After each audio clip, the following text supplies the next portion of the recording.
I spend at least 10, 12 hours a day here every day.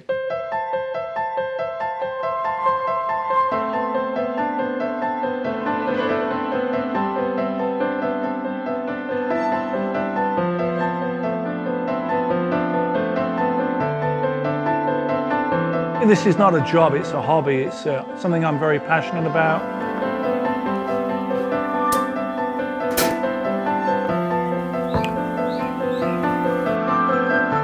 My wife tends to say, okay, this has to be a Porsche free day. You know, Sundays generally are supposed to be a Porsche free day, but I'll be honest with you, I'm thinking Porsche 24/7. How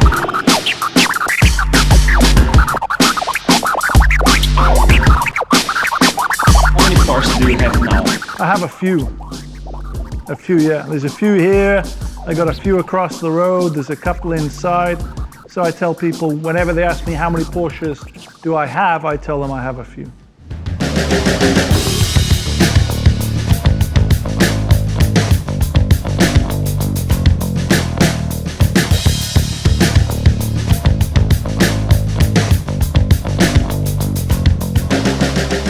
Well, the craziest thing I've ever done buying a Porsche Turbo is what I'm about to do.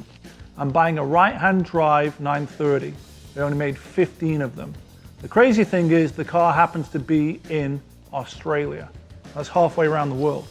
So that's how passionate I am about acquiring a 75 Turbo is I'm buying one in Australia and I'm shipping it from Australia to LA. I think any kid growing up anywhere in the world in the late 70s, early 80s, chances are you probably had one of 3 posters on your wall. Porsche Turbo, maybe a Ferrari 512 Boxer, or maybe a Lamborghini Countach. But for some reason I picked Porsche, and my love affair with Porsche started 36 years ago in 1977.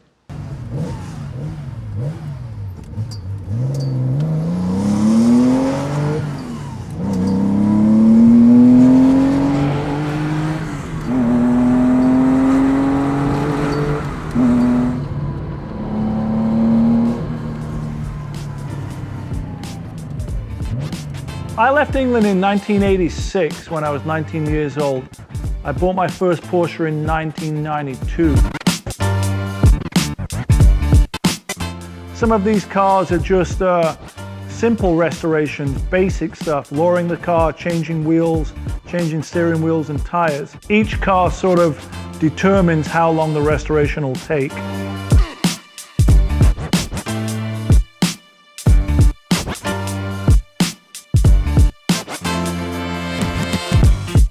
I've never been a guy that builds these big whammy, big horsepower cars. I'm more of a momentum type of guy.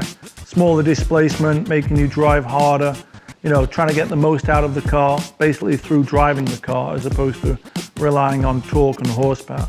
So my favorite car that I own is my 1971 911T.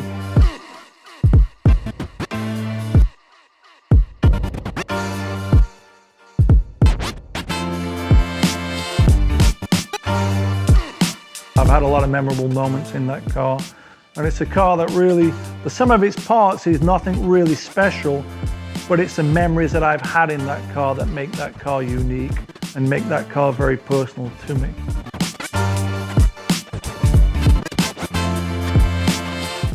For me, Porsche represents, it covers all the 5 senses. So the first one is sight. You're drawn to the aesthetic look of the car. It looks cool, it looks fast, it looks aggressive. Second thing is touch.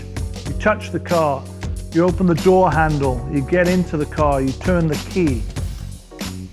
Third thing, you hear the car. It's that sound which just sort of tingles, gets your blood pumping. Then of course there's the feel when you're driving the car. It moves around, the seat of the pants feel. And then the other one is the smell. A lot of these cars are 40, 50 years old. So it's that old oily smell, you know, it's just a lot of memorable moments behind the wheels of these cars. And every time I get behind the wheel of any Porsche that I own, it's an adventure.